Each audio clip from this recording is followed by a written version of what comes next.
De las cosas impresionantes que encontramos en el libro de los Hechos de los Apóstoles, es decir, el libro que nos ha acompañado durante todo el tiempo pascual, es la manera como el Espíritu Santo dirige a los misioneros, inspira a los misioneros, les da palabras a los misioneros, defiende a los misioneros. Es decir, el Espíritu Santo es el gran protagonista de la misión. El Espíritu Santo es el que logra que la misión que Cristo encomendó a los apóstoles se pueda realizar. Y yo creo que el pasaje de la primera lectura de hoy ilustra muy, pero muy bien este punto. Porque fíjate cómo llegaron Pablo y sus compañeros a la ciudad de Filipos, que es como la primera ciudad del continente europeo, de lo que hoy es Europa, donde Pablo tendrá oportunidad de fundar una comunidad.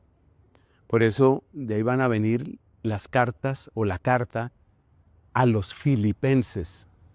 Acuérdate que en la Biblia tenemos carta del apóstol San Pablo a los filipenses.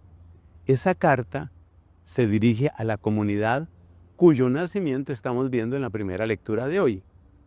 ¿Cómo llegó Pablo allá? Pues fue una inspiración sobrenatural. En un sueño, Pablo vio a un hombre de esa región se llama Macedonia, hoy se conoce como Macedonia del Norte. Entonces Pablo vio que un hombre de esa región le suplicaba, pasa a Macedonia y ayúdanos.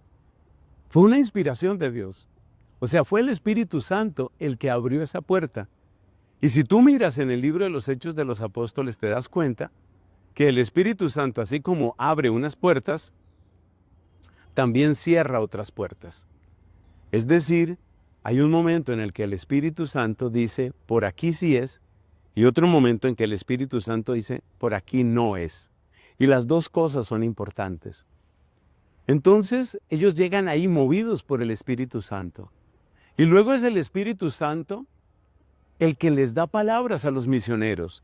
Esto concretamente lo encontrábamos ya en el testimonio de Esteban, el primer mártir de la Iglesia Católica. Aquel diácono que fue juzgado inicuamente y que fue condenado, según se cuenta a los comienzos del libro de los Hechos de los Apóstoles. Fue una cosa pues realmente espantosa. Y ahí, en ese pasaje, en ese episodio de la muerte de Esteban, se habla de cómo el Espíritu era el que le daba el discurso, le daba las palabras a Esteban. Entonces, fíjate, el Espíritu Santo es el que le da la dirección a los misioneros y el Espíritu Santo es el que luego les da a los misioneros esa palabra, la palabra que puede tocar el corazón, la palabra que puede llegar, ilustrar, transformar. Pero no para ahí la obra del Espíritu. Luego es el Espíritu el que les da el discernimiento a los misioneros.